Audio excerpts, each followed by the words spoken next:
uma diferente maneira de viver. É bem difícil transmitir algo verbalmente, sobretudo quando não estamos empregando termos técnicos ou palavras com formas especiais ou significados convencionais.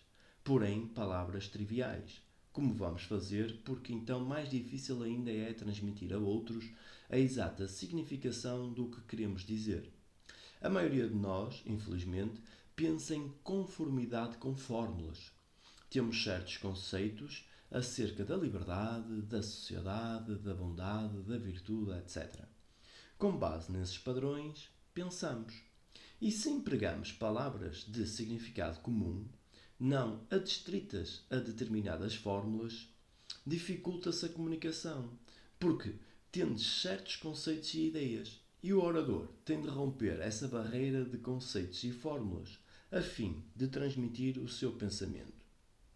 Isso é inevitável na comunicação entre pessoas. Vós tendes certas ideias e quem vos fala tem, por assim dizer, de abrir passagem através das conclusões a que chegastes.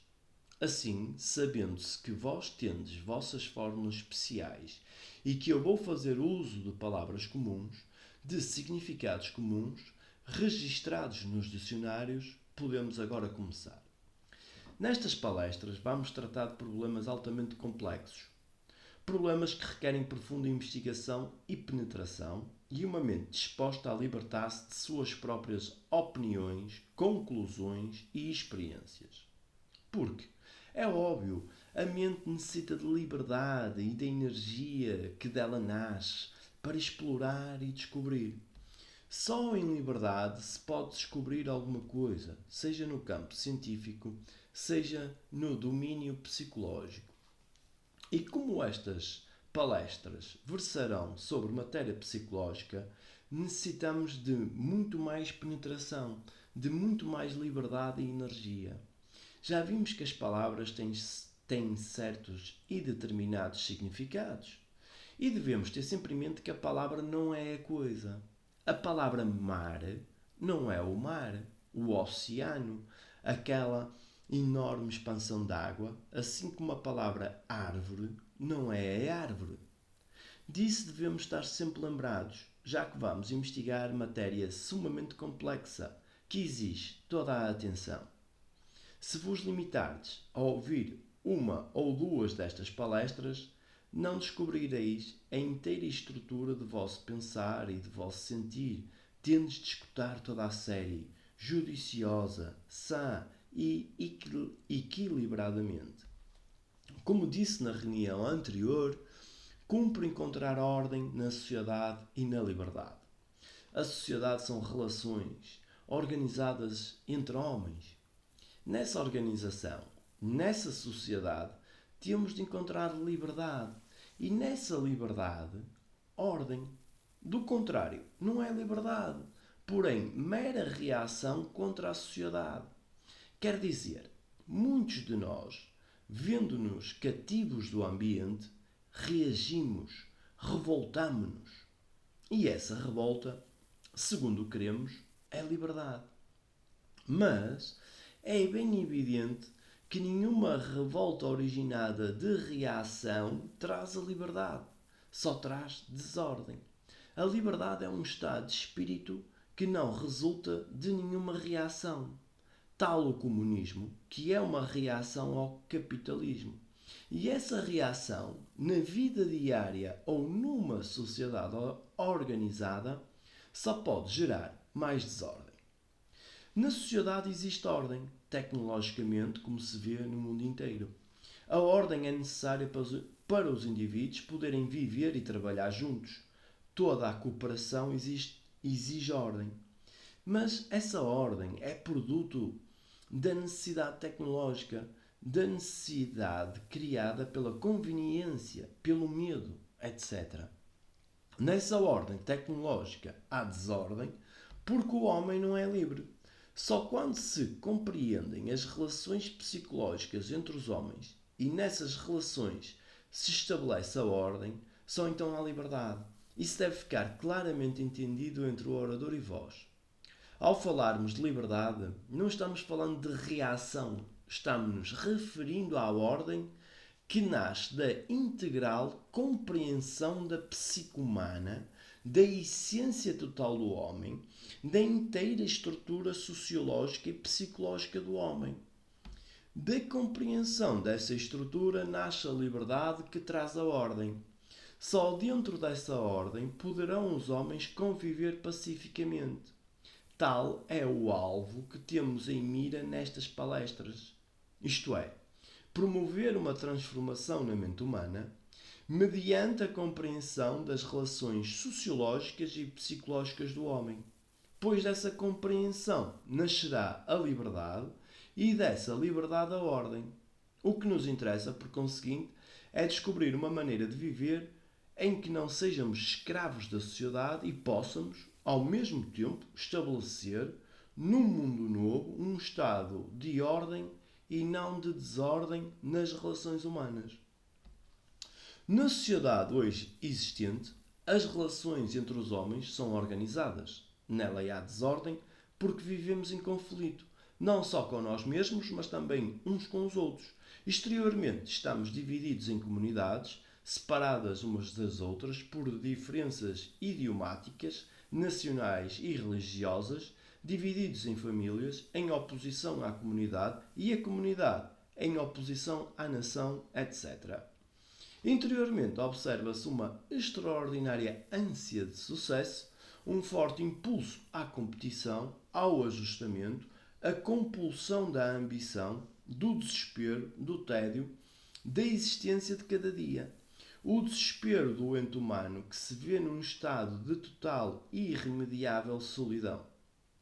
Tudo isso, consciente ou inconscientemente, constitui o campo de batalha das relações. A menos que se estabeleça a ordem nessas relações, qualquer que seja o resultado da revolução económica, social ou científica, é inevitável a desintegração, porquanto não foi compreendida, resolvida e libertada a estrutura da mente humana. Nosso problema, pois, se refere à obrigação que temos de promover uma completa revolução psicológica, porque cada um de nós, como ente humano, é parte integrante da sociedade, dela não está separado. Não existe isso que se chama um indivíduo. Pode um ente humano ter um nome, uma família separada, etc. Mas psicologicamente não é um indivíduo, porque está condicionado pela sociedade, por suas crenças, seus temores, seus dogmas, por todas as influências exercidas pela sociedade, pelas circunstâncias em que vive. Isso é bem óbvio. O indivíduo é condicionado pela sociedade em que vive e esta foi por ele criada. Por essa sociedade ele é responsável e somente a ele, como ente humano, cabe promover-lhe a transformação. Eis a mais importante obrigação de todo o ente humano. Não tem ele de aderir a certas reformas sociais, pois isso seria inteiramente inadequado e absurdo. Como entes humanos, cabe-nos a obrigação de promover uma revolução psicológica que estabeleça a ordem nas relações humanas. Essa ordem só poderá nascer da revolução psicológica e esta só se realizará quando cada um de nós compenetrar-se de sua enorme responsabilidade. Em geral, queremos que alguém, um outro qualquer, promoverá essa revolução que, por obra das circunstâncias, de Deus, de crenças, políticos, rezas, pela leitura de certos livros, chamados livros sagrados, etc., nossa mente será transformada. Quer dizer, passamos adiante a nossa obrigação a algum líder ou guia, a um certo padrão social, uma certa influência. Tal maneira de pensar denota total irresponsabilidade e profunda indolência. Aí tendes, pois, o vosso problema. E não vos estou impondo. Podeis não estar conscios dele, e o orador apenas vos pede que lhe presteis atenção. Se uma pessoa não sente fome, ninguém pode convencê-la de que está com fome. Um corpo sadio, para ter fome, necessita de bastante exercício e não de persuasão. Deveis tornar-vos bem cônscios deste problema, que não há solução na revolução económica, política ou científica, que nenhum líder político, por mais tirânico ou bem-facejo que seja, nenhuma autoridade poderá promover a ordem psicológica, que ninguém, senão vós mesmo, como ente humano, pode promovê-la, não no mundo celestial, se tal mundo existe, porém neste mundo e já. Portanto, o problema é vosso, podeis não desejá-lo e dizer: preciso que alguém me mostre o caminho, estou disposto a seguir, pois estamos muito acostumados a seguir pessoas. No passado temos os instrutores religiosos. No presente, Marx ou um certo guru ou santo, com suas peculiaridades e idiosincrasias. Estamos sempre na sujeição da autoridade. A mente escravizada há séculos pela autoridade, pela tradição, pelas convenções, pelo hábito, está sempre disposta a seguir e, em consequência, a transferir a outrem suas responsabilidades.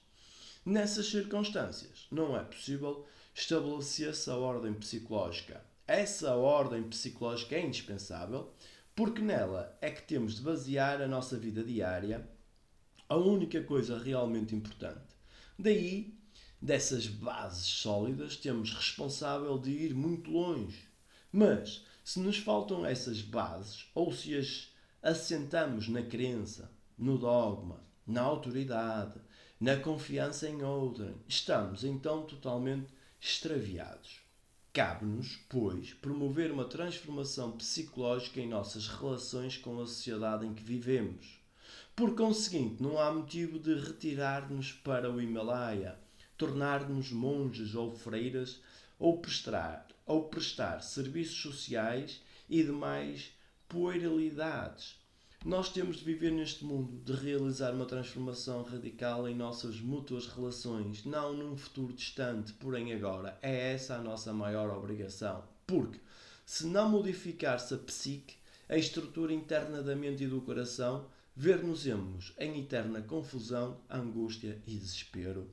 Se, portanto, estáis vigilantes e cônscios de tudo o que está sucedendo no mundo, vereis inevitavelmente que se trata de um problema que vos compete resolver e não de um problema que vos estou inculcando. Podeis esquivar-vos dele e, por conseguinte, tornar-vos irresponsáveis. Mas, se o reconheceis como deve reconhecê-lo todo o ente humano refletido, inteligente e sensível, então o vosso problema é este: como realizar a radical transformação da psique, da estrutura psicológica da mente humana. Eu, como ente humano, vivo em determinada sociedade. Essa sociedade não difere de mim. Dela sou parte integrante e por ela sou condicionado. Essa sociedade estimula-me a avidez, a inveja, o ciúme, a ambição, a brutalidade. E a ela dou minha contribuição da brutalidade e da ambição. E eu e ela estamos associados nisso. Dela sou parte integrante, parte da sua estrutura psicológica, que sou eu mesmo. Ora, como realizar uma tremenda revolução dentro em mim mesmo? Percebo que toda a revolução económica, social, científica só atinge a periferia, as orlas da minha mente. No íntimo, continuo o mesmo. Posso cobrir-me de diferentes roupagens, adquirir diferentes conhecimentos técnicos, trabalhar apenas umas poucas horas por semana, etc. Interiormente, porém, continuo em conflito. Continuo ambicioso e frustrado, sob terrível opressão. Portanto, se não houver uma radical transformação interior, não posso ter ordem no meu viver, não posso ter liberdade, nem felicidade, nem possibilidade de livrar-me do sofrimento. Assim, como poderá um ente humano operar tal transformação? Em geral, pensamos que o meio de operá-la é a vontade. Isto é, o exercício da vontade como meio de alcançar um resultado. E a vontade se expressa de diferentes maneiras. Pela resistência, o controle, o ajustamento, a repressão, a sublimação, a negação. Temos considerado o exercício da vontade como um meio de promover a transformação psicológica. A prática interminável da autodisciplina ou da autonegação. Isso é exercer a vontade a fim de produzir um resultado desejado. Ora, para este orador, a ação da vontade é destrutiva. Mas, por favor, não passeis à conclusão oposta. Ou seja, que outro terá de fazer todo o trabalho e só vos caberá sem necessidade de exercerdes vossa vontade. Aceitar o que vos é oferecido. Seguir, devotada ou sentimentalmente, o caminho do Senhor, etc. Estamos, a maioria de nós, acostumados a servir-nos da vontade. Mas, que é a vontade? Prestai atenção, pois vamos mostrar-vos que o exercício da vontade é a atividade mais deletéria da mente. Mostrá-lo-emos lógica e samente e não irracionalmente, e vós deveis acompanhar. Isto é, vamos investigar juntos esta questão da vontade. Não ides aceitar o que vou dizer. Vamos penetrar juntos a questão, descobrir a inteira estrutura dessa coisa extraordinária que se chama vontade e que, de tantas maneiras, exercemos. Vontade é esforço. E, a meu ver, o esforço, em toda e qualquer circunstância, perverte a mente. Vou examinar este ponto e espero consigamos estabelecer entre nós a necessária comunicação. Estais acostumados a exercer a vontade.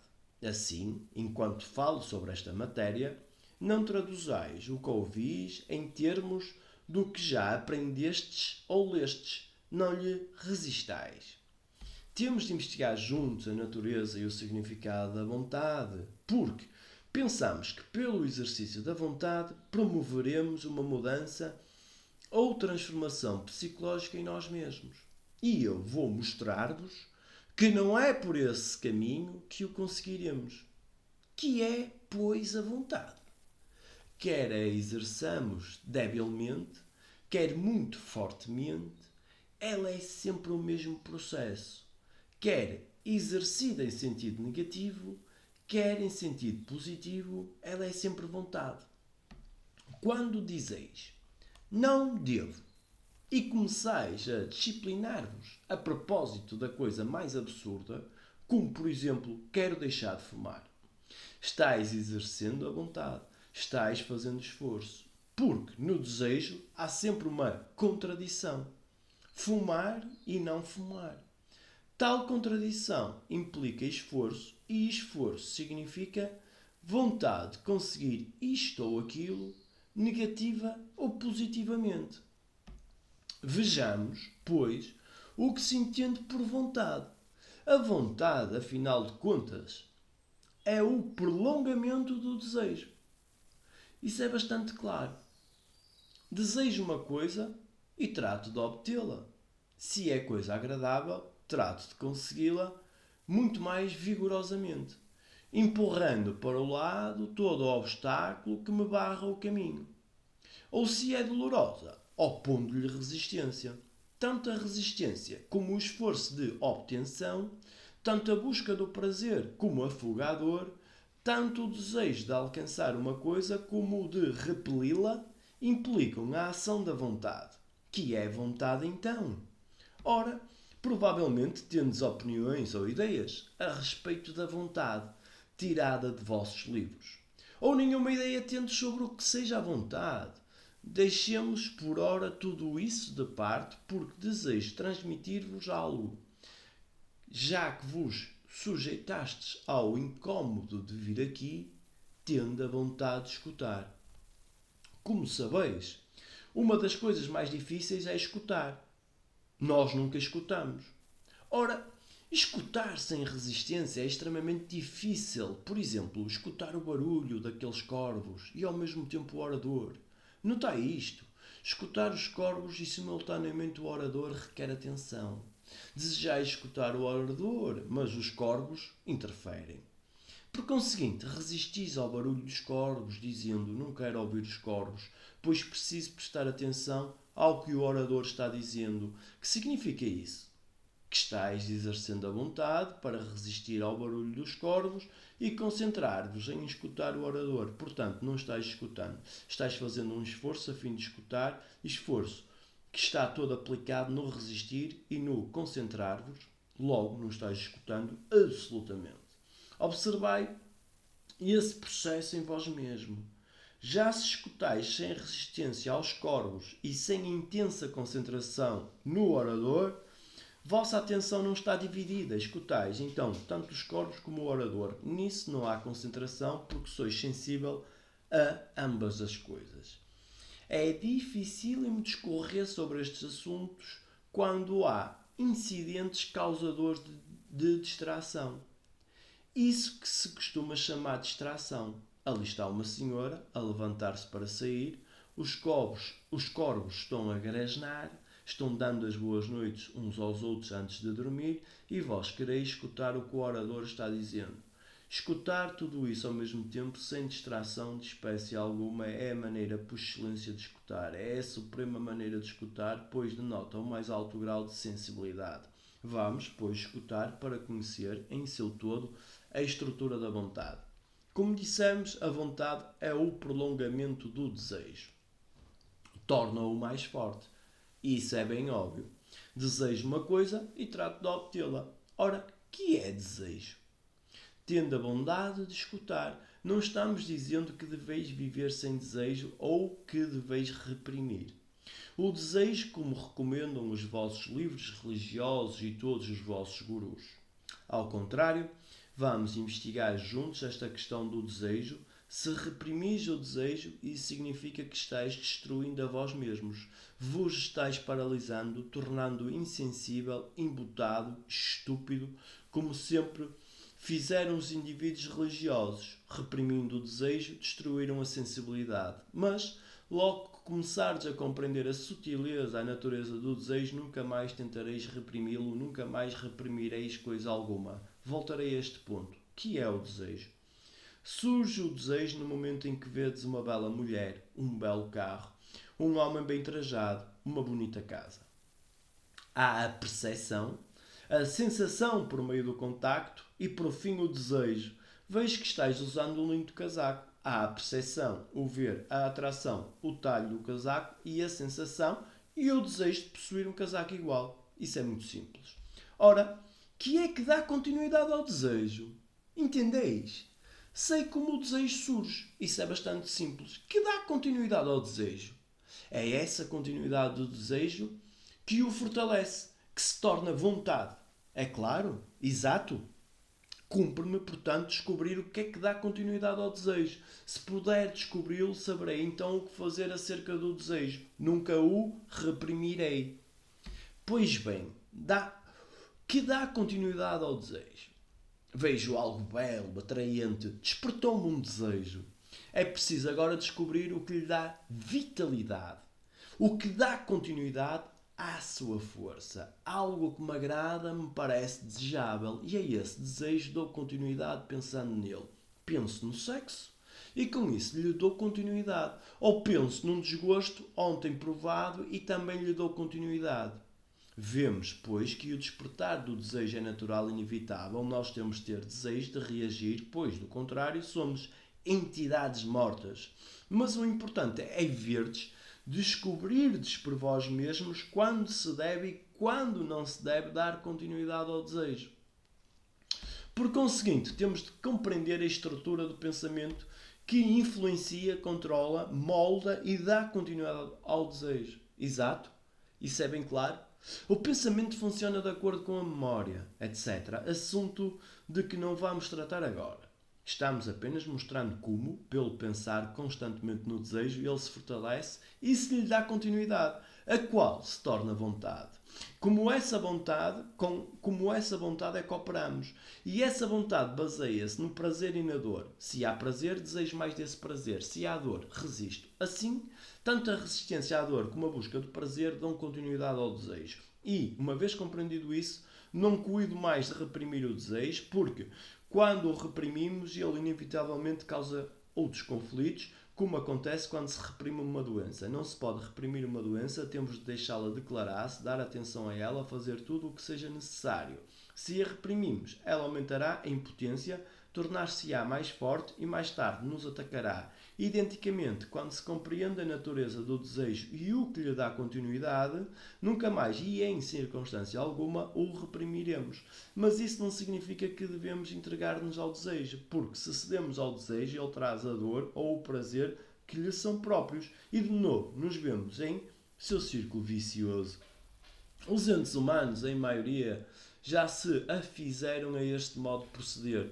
Quando desejam mudar, abandonar um hábito, exercem a vontade. E essa vontade gerada, que é pela condição, promove uma perene batalha em nosso interior. Existe outra maneira de efetuar dentro de nós mesmos uma transformação radical e entrarmos numa nova dimensão, totalmente diferente da velha dimensão? E para entrarmos nessa nova dimensão, temos de compreender a natureza da velha dimensão, tudo o que ela encerra, todas as suas estruturas e dores e variações e sutilezas. Uma das coisas pertencentes à velha dimensão é a vontade. Portanto, temos de compreendê-la e dela nos libertarmos. Isto é, devemos libertar-nos da ideia do esforço. Essa é uma das coisas mais difíceis, porque em toda a nossa vida, de infância à morte, fazemos esforços para ser bons, alcançar êxitos, tornar-nos grandes ou pequenos, ir para o céu ou achar Deus. Dizemos que devemos fazer isto e não devemos fazer aquilo. Estamos a forcejar continuamente. Ora, é de modo natural que a bondade floresce. Se nos esforçamos para ser bons, já não somos bons. O florescer em bondade é a verdadeira natureza da mente religiosa. Por conseguinte, a mente considerada religiosa, porque faz esforço para ser boa, é irreligiosa. Para descobrirmos por nós mesmos e não aceitarmos ou rejeitarmos uma maneira de viver sem nenhum esforço, em qualquer atividade que seja, no escritório, em casa ou andando ou pensando, cumpre haver muita investigação, muita compreensão, profunda penetração de nós mesmos. Quando fazeis esforços, que significa isso? Em primeiro lugar, tensão física, uma tensão contínua, não motivada pela necessidade de ganhar o sustento, porém causada por nossa ambição, nossa avidez, nossa desordem interior, nossa competição, nossa brutalidade, nossa insensibilidade. Essa tensão contínua ataca o coração. Porque fomos educados para fazer esforços. Não sei se a vós mesmos já perguntastes. Por que fazeis esforços? Para vos tornardes melhor? Para serdes promovido no emprego? Para vos controlardes? Para alterardes a psique, os pensamentos e sentimentos psicológicos, etc.? Já conseguistes mudar mediante esforço? Mudar radicalmente e não superficialmente? Ou haverá a esse respeito um modo de atuar totalmente diferente? Porque todo o esforço destrói a espontaneidade. Se não sois espontâneo, sois um ente mecânico, tornar-vos-eis embutado, insensível.